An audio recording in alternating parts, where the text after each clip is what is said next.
people can collect anything they want. There is zero judgment on people choosing to just collect cool stuff that they really love. But then there are people who want to work out. Now, sometimes I want to think about this in terms of, might this be valuable one day? Might this be something that is worth keeping for actual reasons other than you like it? And some people just make that excuse in their head, this might be worth something one day, so, you know, I'll just keep it around.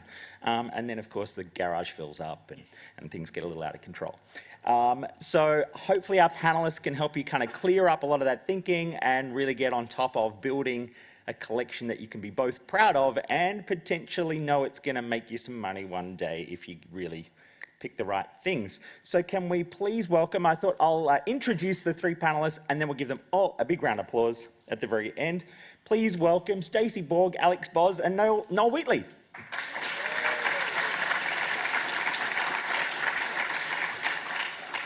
Now I thought a good kind of intro line for this, for each of you, is I think a really sort of simple question on why do you love collecting old games and hardware? And we'll start with you, Stacey. Well, I'm old myself, so it's a good thing. I grew up in the times where there was arcades and things like that all around the place, so I grew up playing video games and pinball machines, just like that. So now, part of a group, Weird and Retro, we like to go around and set up retro stuff for people around the country. So yeah, it's just the nostalgia factor mostly. I'm not really a massive collector. I've got a whole variety of things. I haven't got a really focused collection like some of the other guys. But I just like to have a bunch of gear, hardware and software that I can just, we can get out there and show the people off. That's the main thing, having fun with friends and bringing joy to people. Cool. Alex? I was going to say, being an adult is hard. So nostalgia for me, it just takes me back to a time when it was carefree, with friends, having fun, and also the community. I really, really love the community of collectors, especially for any sort of games or any sort of hardware or accessories, magazines, whatever people collect.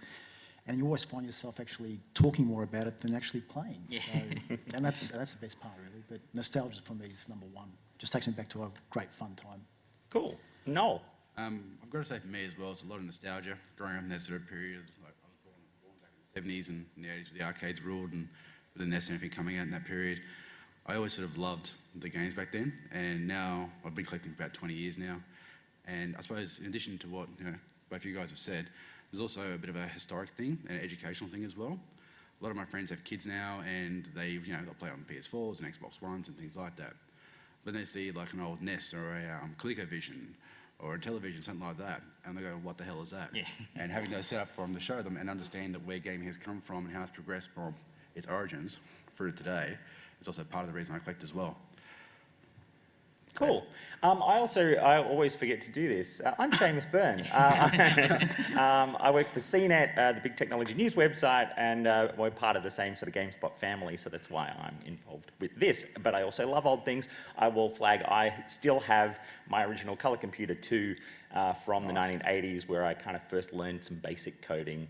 And I remember running out of space on data cassettes because I tried to make like this grand opus RPG, text RPG thing, and then, 64K was never enough. Right. The next big question, I think, if we're going to try to drill into some of these ideas about sort of value in a sense, is, and Alex, I might kind of throw this to you first, is, what do you feel like helps to make a collectible thing have real value in a, I guess, in that sense of, I guess, a lot of people maybe are desiring it and want to get their hands on it, and therefore it becomes something of value. Absolutely. It's the low production runs. So, for instance, Atari Jaguar. Anyone that actually checks out eBay, for instance, for Atari Jaguar software, they'll find that, it's not cheap. So, unfortunately, to actually find that sort of stuff, you're going to have to pay for it. But, Nintendo, Sega are always very, very popular, so you can probably pick those up for a good price. But anything that's a little bit more exotic, where it didn't really succeed back in the day, unfortunately, prices tend to go up, and condition as well. I mean, that's a really interesting point, isn't it? That actually quite often it's things that it wasn't the big hit of the time, was it? Absolutely. Virtual Boy, another example. I mean, people laughed at it back in the 90s, and look at it now. People want one to just get a headache. I don't want to play it, I just want to look at it. Put it on the shelf. How about you, Noel? Any of your sort of thoughts? I know, like, Noel works over at Bethesda as kind of a community manager, but actually, while the other two guys are kind of the retro experts, Noel's just a genuine lover of collecting stuff. So he's kind of more like the rest of us, but he takes it quite I seriously. thought that was my job. I suppose from a collectible sense, like apart from obviously the rarity factor and being exclusive to different regions, different countries, I suppose also what makes it unique as well. So if you've got something signed by a developer who's unfortunately passed away, or something that was a prototype, I'm quite fortunate. I've got a couple of, well, actually now only one prototype disc for Resistance Fallen Man. So it's not exactly an old game, but it's still not something you'd have readily available anywhere else. I would say, yeah, there's a few obvious things. So you can get the collector's editions, which are supposedly rare, but not always as rare as you'd like them to be. But yeah, in my mind, it's going to be something that makes it unique and stand out. So not just a region, but also, yeah, potentially something that's been signed or something that's been hand-delivered from, like, what's I'm looking for? So like the Microsoft original Xbox consoles, they had the internal console signed by the team. Few of those ever got out into the market. A couple have that I've seen, and now in hands of collectors.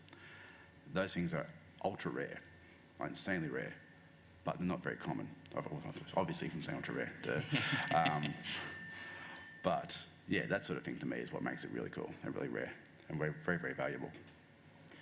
So how about the question of, like, I guess I think a big part of the rarity issues and things like that is restoration, preservation of old things. I guess, seeing how you talk about these community side of it, like how important is that? Sort of, Stacey, maybe you can kind of start this one, but how critical is that side of the love of these things and trying to help keep them around, I guess? Yeah, it's pretty important, I think. The good thing about stuff that was made back in the 80s and 90s is it's built super well. So I had Commodore 128 sitting in the cupboard for 20 years. You pull them out, turn them on, and they're fine. It's just the way that they made those things. Like, won't talk about it too much, but the modern consoles have had their fair share of problems in the first couple of years because the way manufacturing's changed in those times is big. So anything old they're well made, but they still have the opportunity to fail, and finding spare parts is not easy. But being able to keep that stuff in good condition is really important, both by looks and by actually working, because you want to use these things. So definitely, I'm pretty keen on getting my hands dirty and fixing things like joysticks and consoles that are broken. So I've sort of got a bit of a background in electronics and stuff. So. Cool.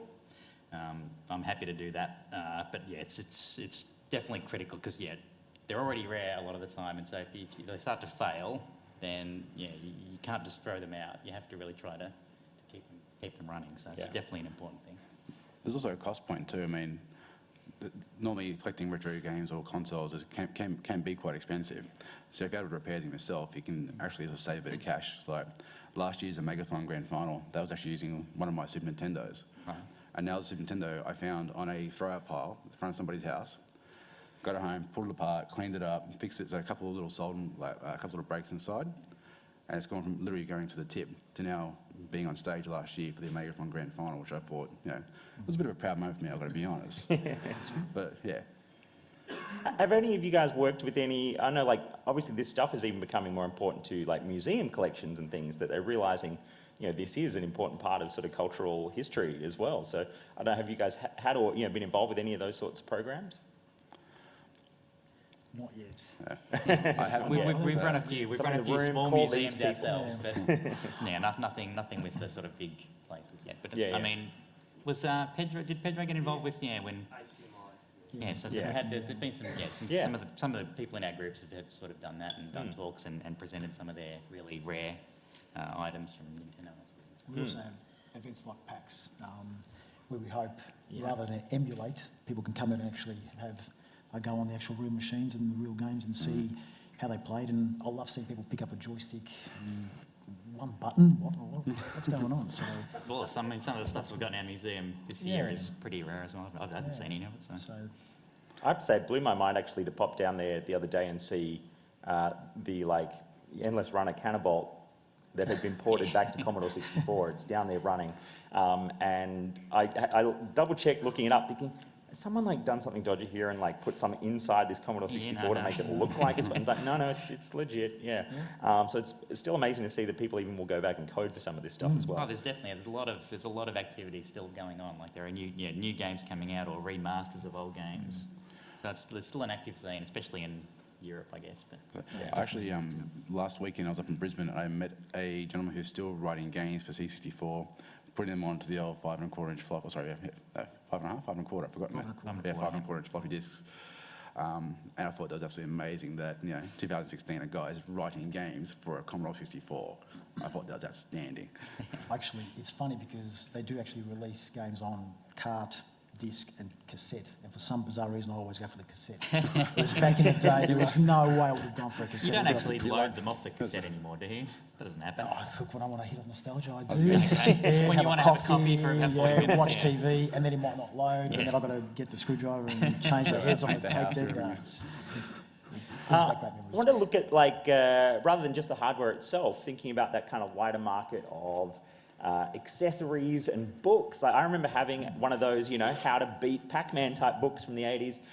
I know it's disappeared and long gone, but those kinds of things, and like magazines, and then the sort of toys of different times. Where does all of that sort of stuff fit in with that larger idea of of this sort of retro collecting and stuff? And regards to like value, or just regards to retro collecting in general?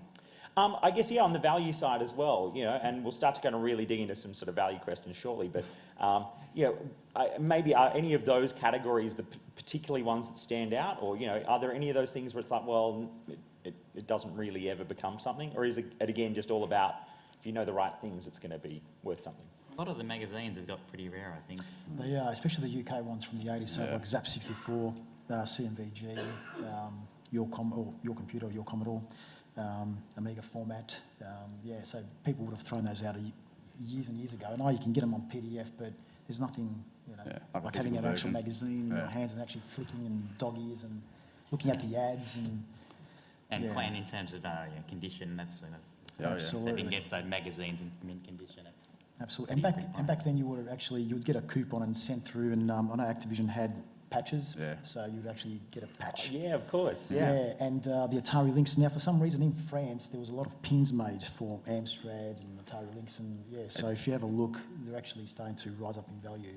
It's Yeah, funny, I was wow. going to mention the pins actually, because I've been looking on eBay recently at the pins and patches, and they just seem to get more And and more I- expensive. And I was never into those things, but oh my god, it's just consuming my time now. And I blame this guy here. So on the magazines too, it's also those milestone issues too, like issue 1, 50, 100, stuff like that. Even stuff Similar like to comics, I guess. Exactly, yeah. Like also the US versions like Nintendo Power and stuff like that as well. You see those like. It could be like $1 a piece. Then you get that sort of milestone edition, and it's like $20, $30 sort of thing. It's like, wow. You won't be getting a house deposit with any of these things, but Oh, no. it's a good fun. Yeah. Now, here's kind of where I want to start digging into, some of your secrets we'll share with the room, and therefore make it harder for you to track things down in future. But, where do you go hunting for hidden gems? Or I guess maybe it's the two sides.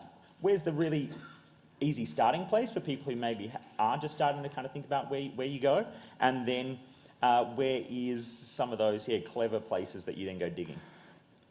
To the obvious one, Yeah, for go starting out. Starting out, obviously, the easiest one is eBay, where that's also probably the evilest one as well, because you can find occasional like diamonds in the rough that have been either mislisted or people aren't, trying to flog them for an astronomical price. So you can get the rare gem on there occasionally for a good price. Otherwise, for myself personally, it's a matter of going around to the markets and garage sales and things like that. But the problem is you get a lot of resellers and other people out there now doing the same thing. So unless you're up literally at the crack of dawn and down to the markets or going the garage sale routes around where you live, it becomes quite hard. The one little rare gem that I've got that I will share, because actually, who's from Sydney? Damn it.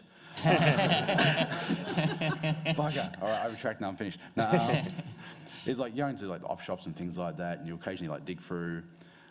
It's funny, like cassette bins. Like you'll see people have cassettes in there. They'll be like just randomly thrown there. I found like a bunch of Commodore 64 cassettes in there, and Amstrad CPC cassettes in those as well. Even old CDs, you find like the occasional random game disc just stuffed on a shelf full of like your classic, you know, lovely great 80s and 70s, rock, like 90s hits.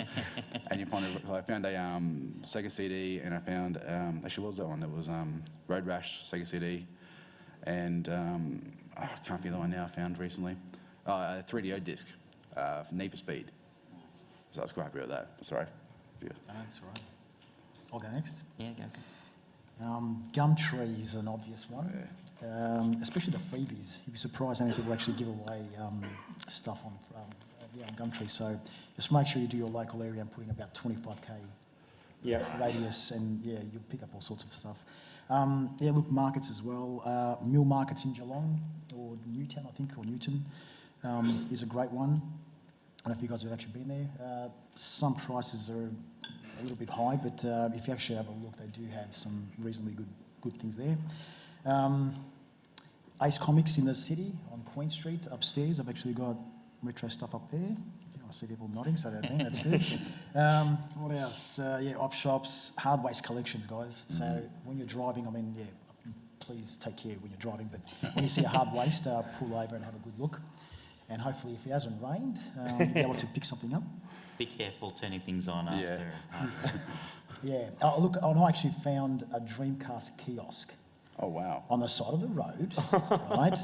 And I actually did a double take. I was driving down a mountain, I was down the road in Moonee Ponds, and there it was, just sitting there. And I thought, no. Drove around, came back, and I had my dad in my car.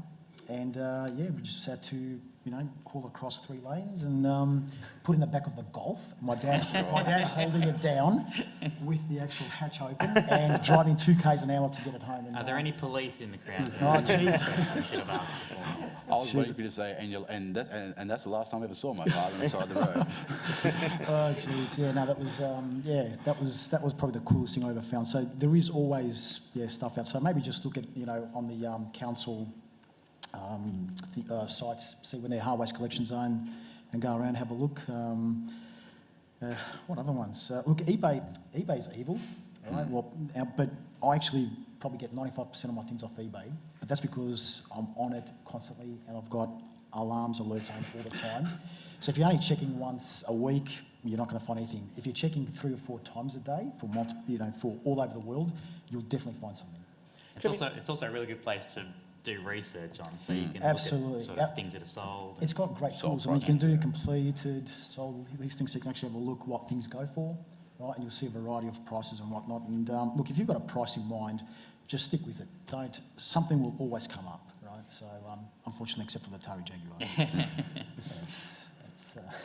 Can you dig into that a little bit more about how you'd use those search tools really effectively? 'Cause I think some people do sort of think, well, yeah, I'll go and have do a quick search and look and go, oh, okay, there's an idea.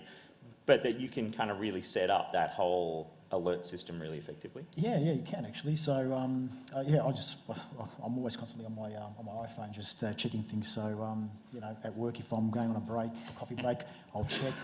If I'm in the bathroom, I check. Unfortunately, I do that. Are there any of your colleagues in the crowd? They are. So I'll be out of a job on Monday, so that's all right. No, I do real work too.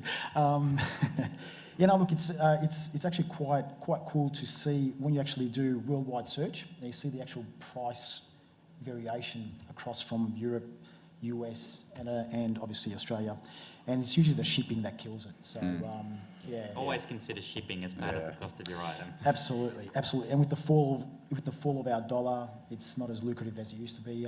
But look, Japan. The last one I've got, the last tip is Yahoo Japan auctions. Now you can't buy direct from there, but you can get a proxy. Yep. And you'll be able to pick up some really great items. And the Japanese, the way they list their items, It's amazing. they say, it's graded as a C, but it's absolutely premium condition. So. I've bought things that have been labelled junk, and they're better than anything. It's like, might as well come in brand new in the box. It's ridiculous. You haven't told us any of your I haven't secrets told you. yet. I mean, these guys have gone through pretty much everything. So Sorry. online, various options, op shops and things. But these things take time. I haven't got much time, so. But yeah, if I had the time to run around all the garage sales and everything, I'd be pretty happy. One other thing, I guess, is markets and fairs. Sometimes they've got things for sale. So, I was lucky. We went to an Easter fair out in the sticks, and I found a couple of sort of Tommy handheld, and just like $5-10 each, and the box and everything. So, Is So that that like was that just Homer moment of like, okay, it's like, okay, yeah, it's like, stick oh, up. how much are these? $10. Stop. Pretty much so. Yeah, no. So just keep your eyes open everywhere. Wherever there's things for sale, there could be retro games for sale. So you just got to keep your eyes open and do your research and know what you want is a good start. I don't do that, so I just get whatever's available. But if you have a good idea of what you want, you're probably better off.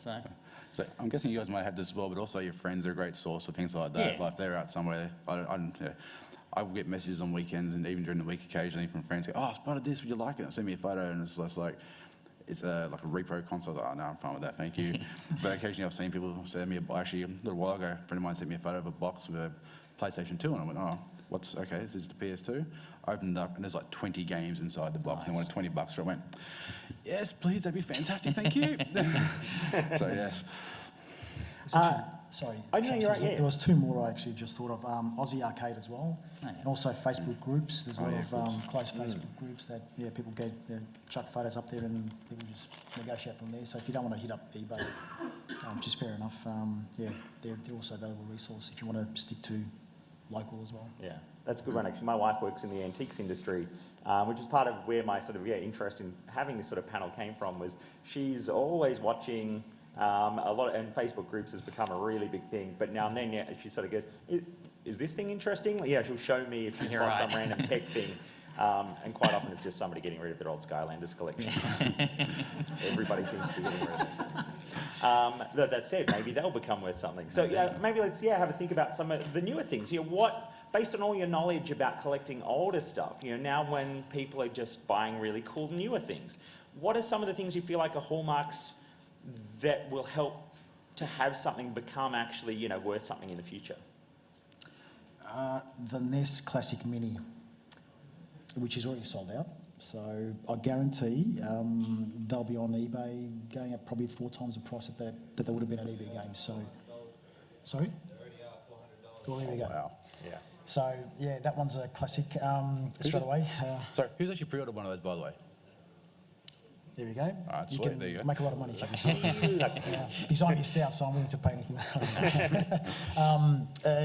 Anything from Nintendo that's got Zelda or Pokemon on it, they do quite well too. So you got a 3DS there with Zelda 3DS? Yeah, I was going to say I got my. I did get that one. That, nice, yes. There we go. So I should stop playing it? Yeah, probably. Put it in If you isolation. get the box Yeah. and you got the styrofoam or the plastic things that they come in, definitely. Probably not. You monster. No. I reckon it's pretty hard. Like we can all say that this is going to be expensive, but who knows? If we really knew, we'd be swimming around in Scrooge McDuck style money bins. So we don't really know, but we know. I think here's like a good example right now that's that came up recently. Sort of there was the whole like the Disney Infinity sort of games line, and then they kind of pulled the plug recently, and now there's sort of lots of these figures sitting unloved on store shelves, but they're kind of cool. I know some people have, they've loved to build out those collections. I mentioned kind of Skylanders before, everyone's sort of tipping them at the moment, it seems, because they're deciding they've had enough of it. But then, did those sorts of things, do you think, have that potential where because something actually on that Disney side got abandoned as a product line and people went, oh, well, no point keeping these, that they do then get that rarity because people threw them all away? I wouldn't be surprised if in 10 years or something they come back and people have got the box still because they've got that license behind them. So all the Avengers and Star Wars stuff that's there. I was about to say, do they add into then the Star Wars and all the other collectors as well? Yeah. But a lot of people will be thinking that. So probably a lot of people will be keeping these $4 or $5 things they've bought from Kmart or whatever. So it all depends. It's a market like any other. It's rarity and quality. These things all come into it, and you need people to want to buy them.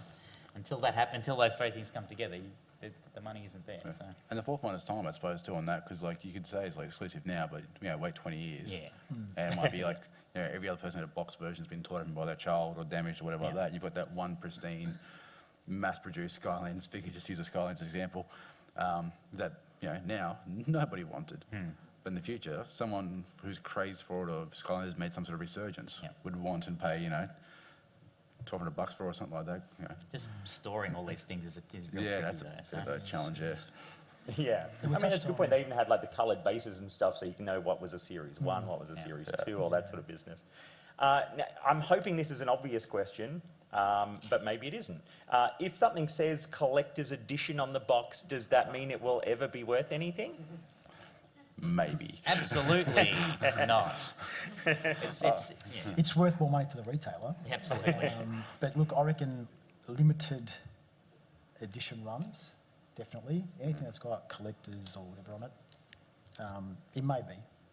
With a, as time The goes fact on. that things are made, in the hundreds of thousands Yeah, these they are. days. That's it's- right. Yeah. So if you what walk does it into mean? a Zing store or EB Games, and there's 30 of them. Well, I guarantee they've got 30 of them in every single store around Australia. So. A collector's edition that's actually numbered individually, that will have But that you're will hold paying, value. but you're paying a big That's price for it true, already. that's So yeah. Do those sorts of things have that almost that, there's like the trough of where it's like, yep, well, no one really cares. Oh, and then it comes back again at some later stage. I mean, this is where I Some get do, something. yeah. I'm actually curious. Are there any of those things, old school things from 80s or 90s or anything where people now consider them valuable that did have those sorts of tags on them back in the day that has actually lived up to that what it said on the box? I'm just trying to think. I'm sure there are. There must be a lot of those Nintendo handheld things that have come out, sort of limited. Yeah.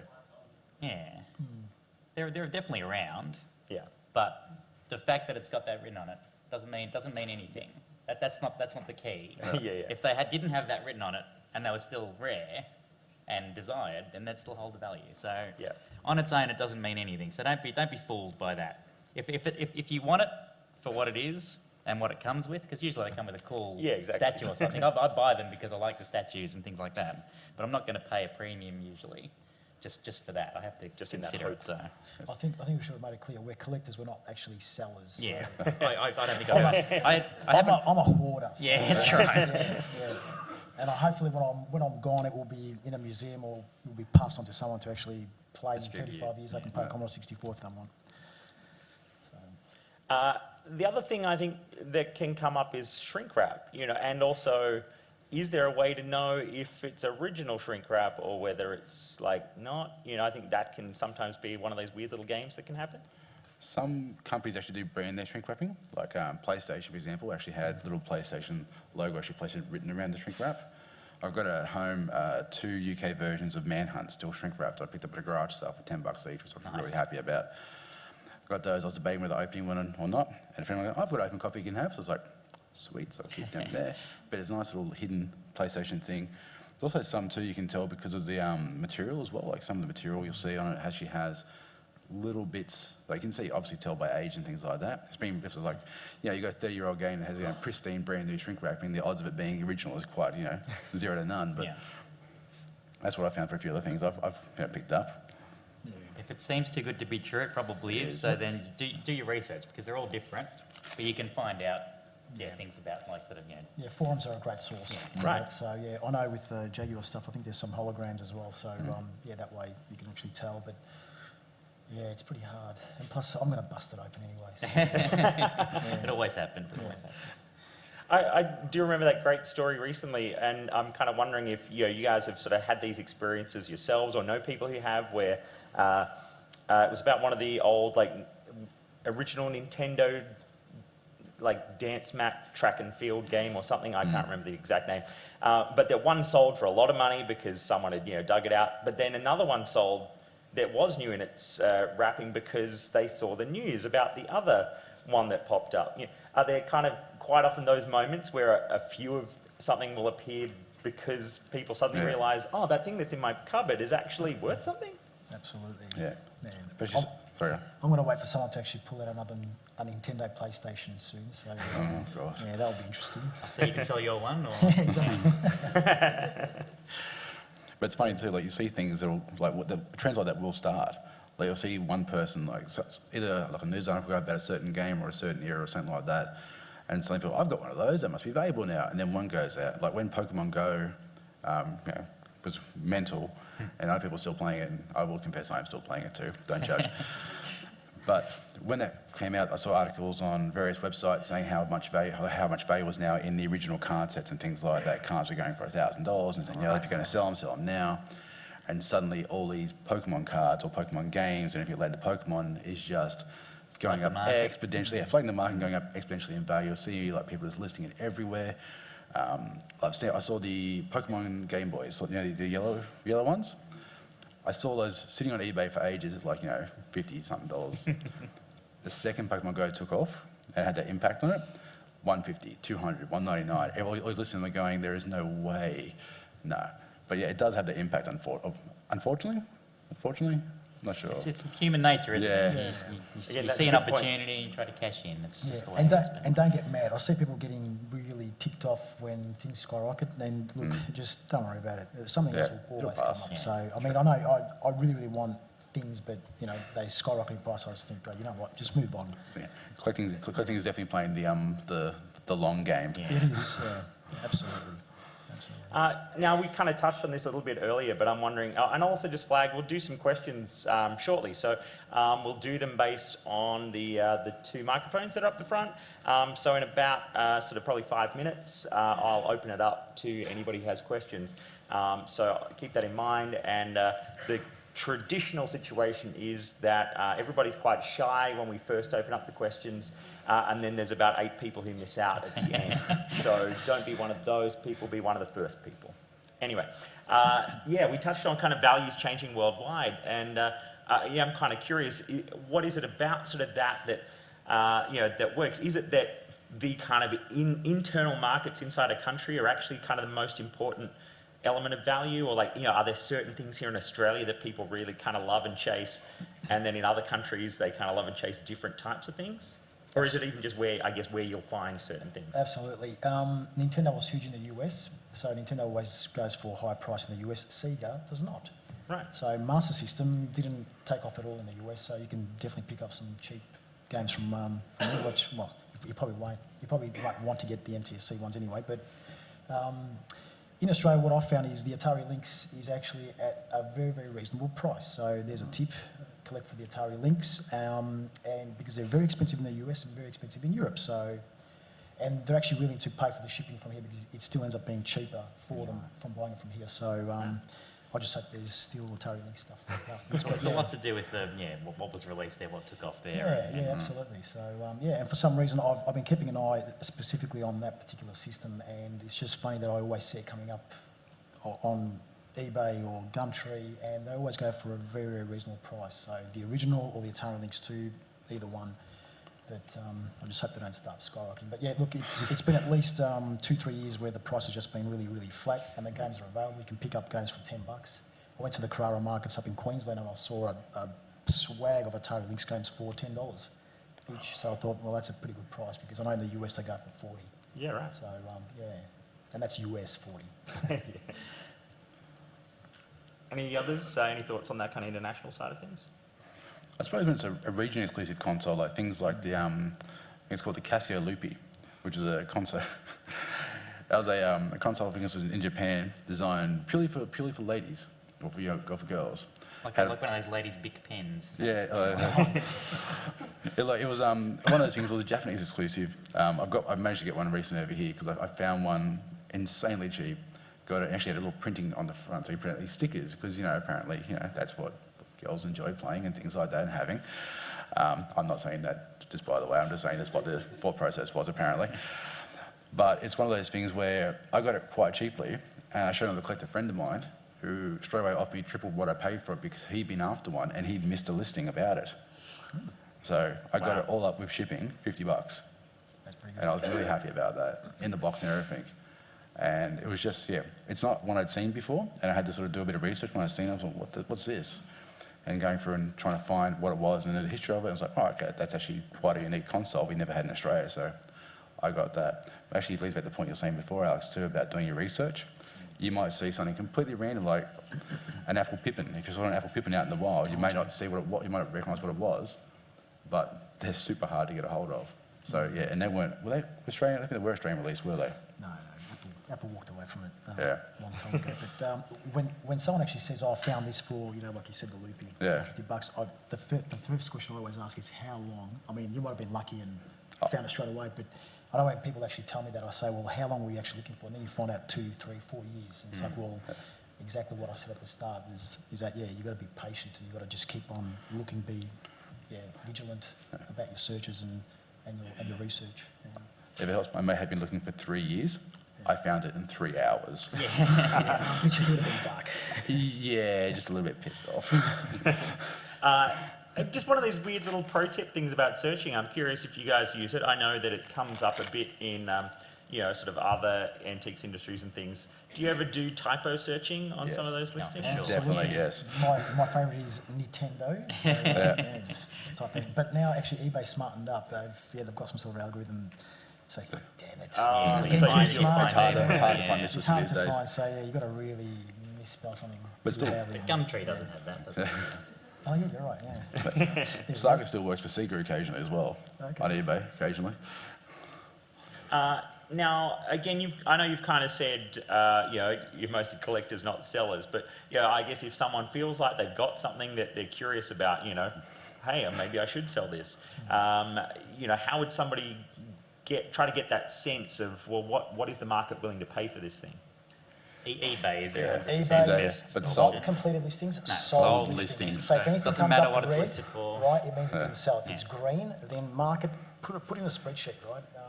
I think eBay keeps data for a few months, so you can actually track it, and then you go for an average price or whatever that may be. But people do think that they can buy something for $5, look it up on eBay, it says 2,000, and they'll sell it. Well, they probably won't, and you'll probably see that particular listing come up over and over and over again, and it doesn't sell. It doesn't sell because there's no market for it. No one's willing to pay that much. So completed, sold listings, what you actually check for on eBay.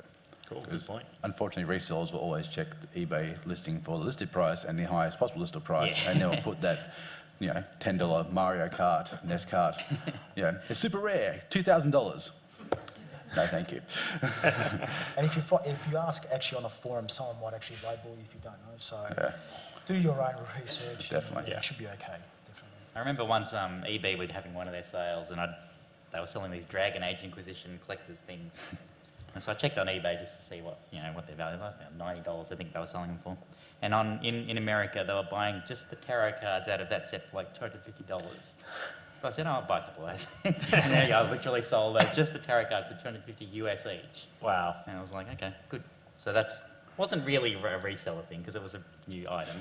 But they must have not had that available to them. So. Yeah. I mean, that's a good point, that even on some of those new things, again, just the way that those sets can be distributed on that global level. Because there was no way I would send the whole thing. Like if I had to send, I was like, forget about it. But just a pack of cards, no problem. I always find I live in a country town in New South Wales, and going to the local EB, if there is some launch of something where I know that up in the city, it's like all my friends, I couldn't get my pre-order, and it's like, I'll just go to my local one. There's not as many people. Look, I think we'll get ready to take questions now in a moment. I thought I'll just run through with these guys some pictures. I've got them to kind of tell me what some of their personal, white whale collectibles are, those like desperate things they're hoping to one day track down again and get their hands on. So I think we've got a couple of things here. I think, Alex, a couple of these first ones are yours. Do you want to just give us a few little thoughts on these? I really love TVs, so you'll find that my white whales are all TVs that have got built-in consoles. So this one's the Sharp NES TV. It actually came in a 14 and 21 inch, so it's got a built-in NES. Only available in Japan. I think they were released also in America, and they also came in red. So Are they exclusive colours on the controllers and everything? yeah, they are. So I guarantee someone can probably sell those controllers for God knows how much, but unfortunately, they aren't cheap, predominantly in Japan, so shipping probably, God knows how much. They'll probably arrive all broken anyway.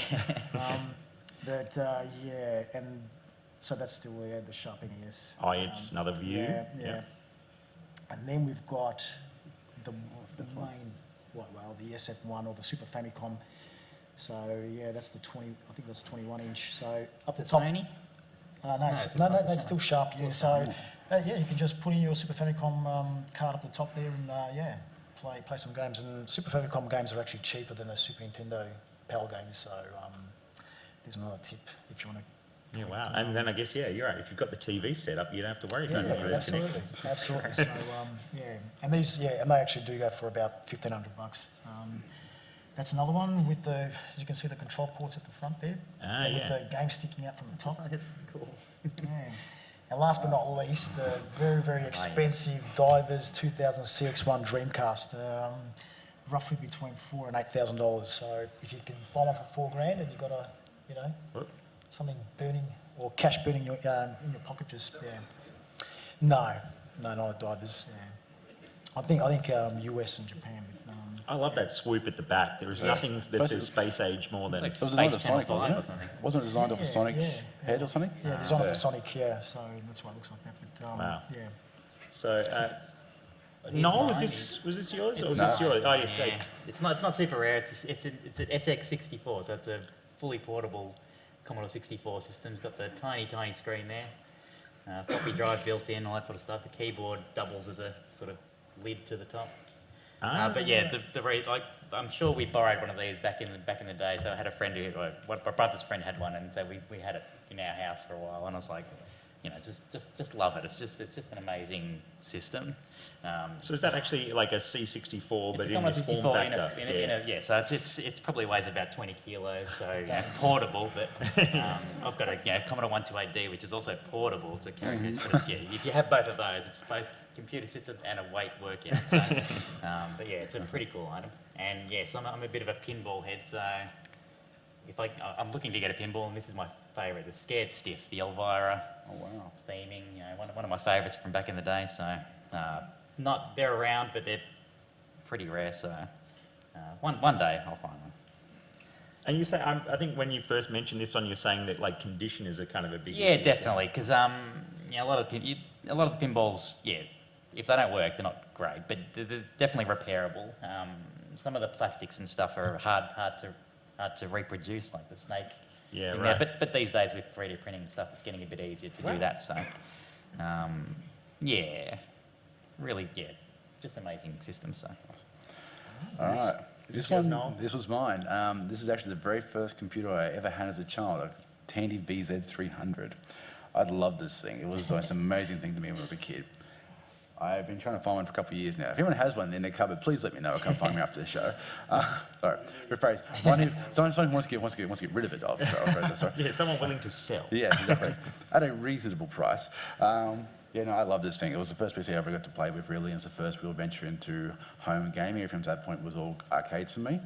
And that's why I've got a real... It's not worth tons, but it's hard to find.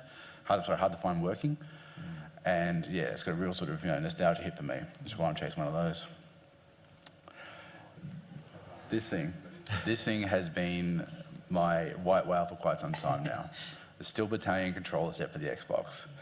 I've come across a couple of these a few times. I know some people in the room have them. Not that I'm glaring at them. I've wanted one of these for ages. Like I played the game once actually. I can't remember where it was. It was like a demo day or something like that where they had it up in Sydney. I played it, instantly fell in love because I just loved doing the old Mech Warrior things. That had a time zone with the full capsule stuff where you sit in there and do the full controls. This to me was like one of the most phenomenal control systems. And I've always wanted one, but it's always eluded me. Every time I've seen them, they've been listed for an insane price. So I'm hoping against hope one day I'll find one at a reasonable price, or maybe when I go overseas I'll find one that's fairly reasonable, that can somehow fit into a suitcase, but it's a big box. gigantic. It'll fit into a shipping container. I'll just leave everything else I own behind, just bring that one thing back. But yeah, that's definitely one of my probably biggest white whales I'd love to get my hands on, to be honest. Cool. So look, I think we'll take some questions now if people want to desperately rush up quickly to make sure they don't miss out. We'll do a quick thank you, guys. We will start over here on the left. G'day, so I'll just yell. I'm sure it'll come up. There's a stream, so yeah. We good? Okay, so with your old systems, like I've got a Commodore 64, what do you do for controllers? Because I've got a bunch of janky controllers that don't work for damn, and I've got one in a sealed box that's never been opened or used, which, like, I play something like, man, I should just use that new controller, but I can't bring myself to open the box. So, so what do you do for controllers? I just buy tons of controllers. I've probably got 100 Commodore controllers, but the good thing about Commodore controllers is they're pretty simple. They're not complex electronics in there. It's just buttons and switches. So you can open them up. If you know someone who does some soldering, you can fix them pretty well. So you can get replacement switches, but most of the time it's just connection. So like the cable and the internal soldering. So they're pretty relatively easy to fix. I was going to say, I was going to say, which particular stick is it? Is it like In the box. those brown? No, it's not the original Commodore one. It was marketed as a pro stick. You know, it's like you hold it from the base. Competition Pro and it's or got a something, little or- trigger. oh yeah, Small red stick on the top. It's I Yeah. got one of those. Yeah. Yeah. The speed stick. Or Yeah, something? speed stick, yeah. Yeah. I was going to say, Definitely worth repairing. They're an excellent stick. They are excellent sticks. All right. nice. Okay. Right. I was going to say too, never throw your old controls because they're great for spare parts if you ever do Yeah, come across true. that thing as well. So always, Cables and exactly right. Cool, over here. Do you actually ever sell anything? Or even though we talk about value, I never sold anything from my collection. I've never actually technically sold anything from my collection, but I have traded off doubles and triples to other collectors as well. So they've had something that I've wanted, or something they've wanted. So I've literally just done that sort of barter system. It's hard to sort of part with some of the things when you spend so much time trying to track them down or get in your collection that you don't really want to part with them.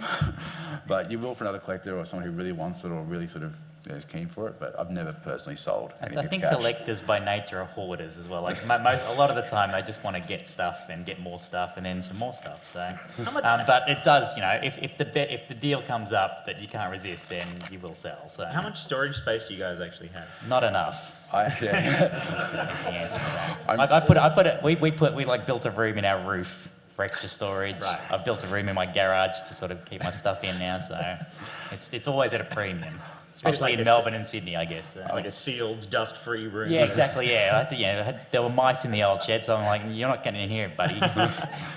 I'm like, I've got a very understanding wife. I've got a full room for myself, and now I call it my home office as well. There's now like 4 walls full of shelves and a stack. Literally, like I've got a Voltron figurine which sits about an inch from the roof, just Yeah. so everything's stacked up everywhere. So And here on the left. Hello? Is that working? Okay. Yep. Do you ever find that stuff loses value if it gets, say, re-released? Like, example was on the Wii, there was Metroid Collection, but then it came out on the Virtual Console. Yeah. And then the price just went down. Yeah, I think did like People Kid can just Conkers get do it. that a little bit as yeah, well? Yeah, I was going to say digital preservation's okay, but physical will always hold its value a bit more. always hold its value. It may not in the short term, but it definitely will. Over And again, it comes down to storage. Have you got, spacing a roof? Yeah. Do you want to keep the box of styrofoam, or whatever it may be, right? But it will definitely have Collectors value. always want the physical item. Yeah, like it's- exactly right. Yeah. I mean, it's great to, if you meet like a developer of a game, you can't take up and say, hey, sign my hard drive. It's like, hey, can you sign my original copy of your game, please? As well as the fact that these virtual things might not always work forever. Exactly, yeah. If you've got the original hardware and the original software from back in when there was cartridges, they'll just work forever. Yeah. There's Oh, no hopefully. updates. Well, as long as the hardware and software. So if you've got the means to keep it, definitely keep it. Yeah. Yeah. Yeah. I don't know, I got like games on like SNES, but then I just buy them on the Virtual Console anyway. Yeah, It's more Alright, convenient yeah. to play, we but do the same. Still play, but yeah. Yeah. Because I can't hook up my Super Nintendo on the tram, so. Yeah, that's true. Just play it on 3DS now. That's what Lynx is for, isn't it? Oh, yes. People look at me funny, but that's. when they put some power adapters on the trams and trains, then we'll start playing the links. You should carry a backpack full of batteries, it's fine. I do remember seeing a guy on the train, he was like playing Xbox, like a TV and an Xbox. Yeah. Over here. Okay, so I have a simple question. What is the most valuable things in your collection? For me, it will be the Pioneer Laser Active, which was released in Japan. They only sold a couple of thousand of those. And what you do is it plays Laserdisc movies, but on top of that, it actually comes with PC Engine and Genesis Mega Drive packs that you can actually interchange. So you can actually play the carts, CDs, and also LD, so Mega LD games. And that's something that people probably didn't know about, so you can actually play Sega Mega LD games on it. So that's probably the most expensive item in my collection. Cool. Did you get it at a good price? I got it at a phenomenally good price Right. because it was mislisted. Yeah. Good on Yeah, this listing. Yes. Wow.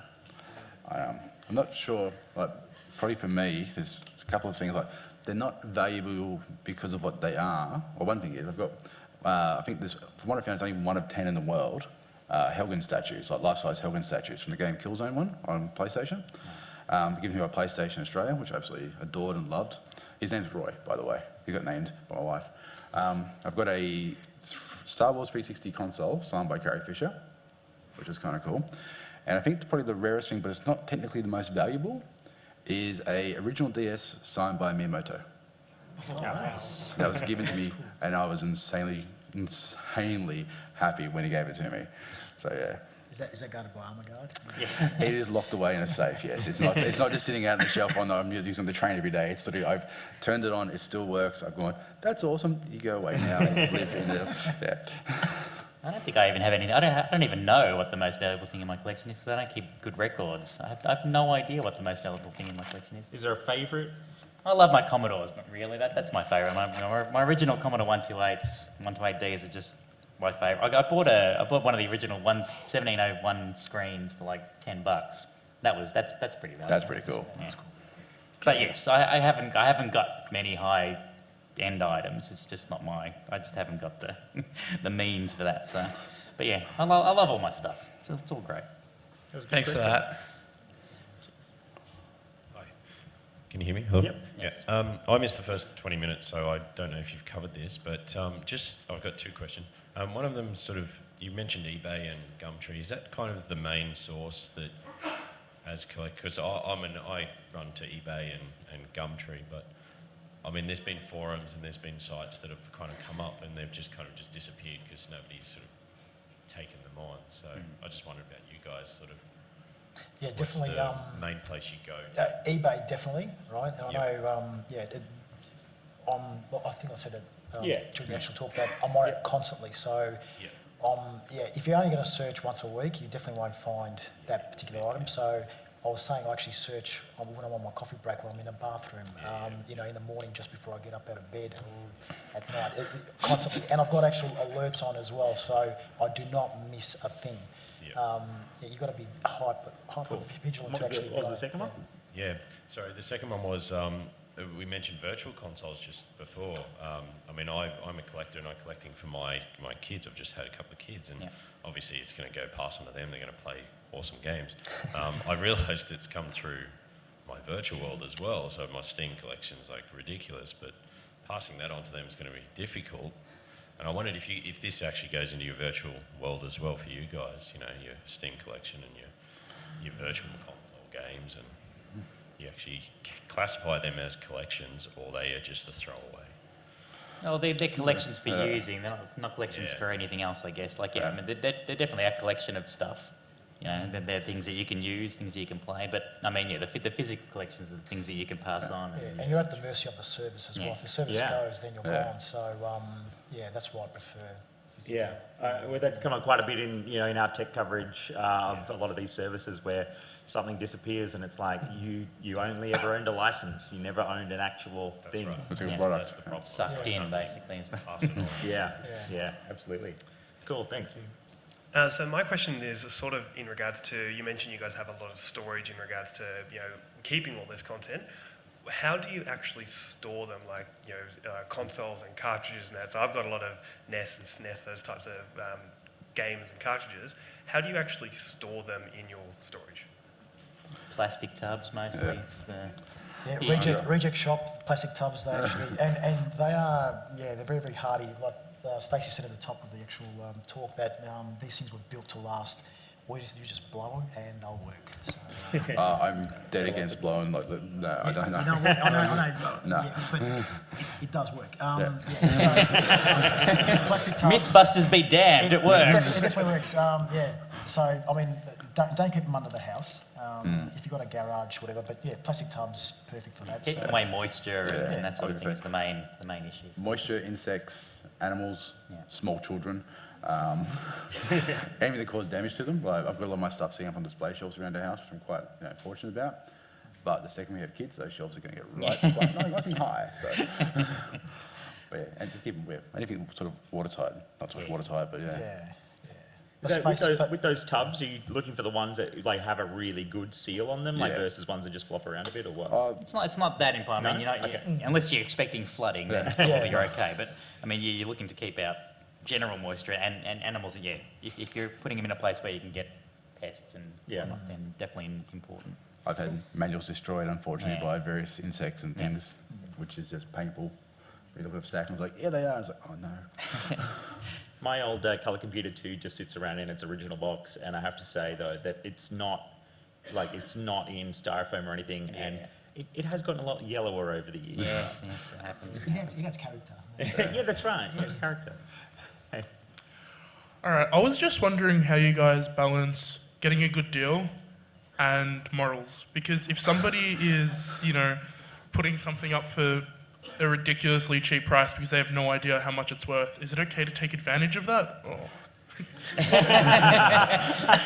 think that's the answer. The room's very comfortable with that.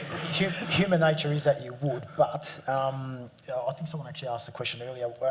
We tend to sort of barter with other collectors, so that way we're not going to, we do know that something's worth X amount, but and if someone does not know that, it's actually better to be honest about it. But yeah, look, if you see something on eBay and it's actually that cheap, I mean, Just go for it. Go for it. Go for it. I mean, There's enough of it, unless you're going around to, octogenarians' houses and trying to still take their collection for $10, then people otherwise have plenty of means to research this stuff. So if they really wanted to do it, they could do that. Often they'll just be, you don't want to take super advantage of people, but are you keeping or reselling? That's important. And don't feel bad if you do find something genuinely that's for $5 and then it ends up being 100. And if someone's willing to pay for it, by all means. Right? I know people have got an issue with that, but if people are willing to pay for it, they're going to pay for it. So, but the opposite happens too. Absolutely. People put stuff up for 100 when it's worth 5. It balances itself out. I take more of a issue if people put it up for like $100 when it's worth 5. Like if people get it for $5 and it's resell up 100, fair enough. That's what they've chosen to do.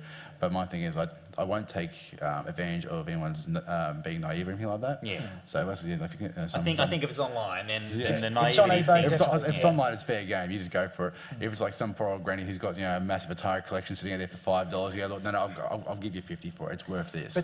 But it does happen when you go, like if you go to an op shop and they've got something $5 and they can see the excitement in your face, I guarantee they'll jack up the price. Make sure you have a poker face. Definitely, actually. I was going to say as well, on eBay, in the space of time of you sending a polite message to a lister, someone else will have bought it. Absolutely. Here, over here. I've got a question on collecting magnetic media that's, I have a fear of it, as we all know, it degrades over time, and a fear of collecting that. And, for example, I bought a pack of Commodore 64 tapes that smell a bit dubious, musty-wise. So what's your advice sort of around that? Oh, that's a great question. My feeling on this is that it's good to have the originals, but I don't like to play the originals. Yeah. So there's a lot of ways to play the games by SD card and things like that, new technology. I'd much prefer to have the original and use that technology, because that's the part of those systems that's much hardest to keep in good condition. Like the hardware runs properly, but the drives and things can be a bit tricky, and they can chew up old media. So tapes are tricky. But I know with the floppy disks, I don't know why I did this when I was a kid, but when I used to buy singles CDs from JB, I would actually get the plastic insert and put my floppy disk in there, so they all work perfectly fine. So I must have had foresight there. I was going to say, you're a very smart man. I don't think they degrade as badly as tapes. Yeah, definitely. The unfortunate thing is with those, though, they can actually they can fail. I recently was playing one of my favourite games on the Commodore 64 was Hillsfar, Adventure and Dragons. Yeah. Loved that game. Played it probably a couple months ago. Anyway, went to play it again just a couple of weeks ago, and nothing. Nothing. Yeah. Disc is dead. It's completely gone. Sometimes be the drive as well. No, I tried. I've got 3 different drives. I tried. Trust me, I went for 2 different Commodores, 3 different drives. Not as effective with discs blowing up. But yeah, it can definitely be a challenge. Just got to make sure you store them in a place where it's going to keep them at a reasonable temperature. The other thing too I found with tapes is a little bit of the stuff that they keep them away from moisture. I found a bunch of tapes I kept in storage for years, and they did get the box got a bit moist, and it's just mould on the cassette, and they're literally they're useless now. Apart from showpieces, that's it. So I just say try and store them as best as you possibly can to keep them, like, especially the discs. Do you store them flat or up? That's a question. Up. You store them up, right? But if you're actually buying tapes, yeah, there's nothing more unfortunate when you bust open that box and you can smell smoke or mold, and it's like, oh dear. And unfortunately, people don't list that, so you're taking a risk. Gamble. Cool, thank you. I think we will manage to sneak in these last 2 questions. So yeah, first up. Right, so yeah, sort of branching off the like virtual re-releases thing a bit. It's like so I'm big on. I do actually love the Virtual Boy, and I know that there's like rumors around that some of the some of the like sort of unicorn unreleased games someone does have a copy of them but refuses to like dump them and release them to the community because they want to retain that value. And yeah, I guess what your guys' thoughts are on like keeping stuff for yourself versus sharing it. Absolutely sharing. Yeah. Absolutely sharing. It drives me nuts when people do that because you want to preserve your stuff for people to play in decades to come, right? So someone actually asked a question earlier where they're passing their stuff on to their kids. That's exactly why everyone's doing it. You want to preserve things so they can actually be played on the original hardware that was on. I mean, digital preservation is great, but nothing beats actually, blowing on a card or whatever it may be, chucking it in and up she comes and you play. And if something happens to that in the meantime, then we're going to lose it forever. So like, Exactly. It's part of history. I mean, it's part of the culture we all love. I mean, we all love video games, we all love retro gaming. So if that's then lost from history because one person was greedy about it, and you wouldn't imagine then you'd lose everyone's too much value on the original anyway. Yeah. Like if it's No, there, exactly, it's, I don't understand why people will do that, but there are people that do that, unfortunately. So, Cool. money. Yeah. So one last question we'll sneak in. I'll try and keep it quick. Thank you. You mentioned like repairing stuff and you do most of it yourself. What if you're not as confident? Do you guys have any like places you go to or recommendations? I go to this guy because if I sold her something, I guarantee it's going straight in the bin. No, I'm absolutely hopeless. But there are definitely places around still that do that. I mean, General Electronics hasn't changed too much in the last 20, 30 years. So anyone that's doing that sort of work still, you'll be able to get that done. Any sort of TV repair places and things like that. Is there a way to learn? Like, as in, the only way to learn course at TAFE or something? Like, well, yeah, you can do that. I mean, I haven't got any formal learning in it, but I sort of did a lot of scientific research and stuff, so I was sort of tinkering around with things. And my way is just to tinker around with things. Look online, because often problems that are relatively common have solutions. So you've got a bit of just practicing with a soldering iron is important. So on stuff that's not valuable. So, once you got some confidence, then you can do that. But there are definitely places around because it's an important. And there are guys on forums that actually do say that they can actually fix things. So. And also, if you check on YouTube, there's a lot of video tutorials these days as well. A lot of research through forums groups so people had the similar issues. So I can tell you almost step-by-step guides on how to fix it. But I'm self-taught as well, like with all this sort of stuff, and it's just one of those things. Like I may have destroyed more stuff than I fixed to begin with, but now it's sort of handy to have. But I learned through a lot of guys going and asking them, so how do I do this, how do I do that, going on the old school forums, and like before we had like YouTube was even around, asking like old ex-repairmen how they fix stuff, and digging out old manuals that from people who had from old Ataris and things like that to work out stuff. And just as I was saying, like just research and practice. Cool. Look, hopefully you've gotten a few useful tips in your own sort of efforts ahead of you in collecting. Can we please give a very big thank you to the panel, Stacey, Alex and Noel.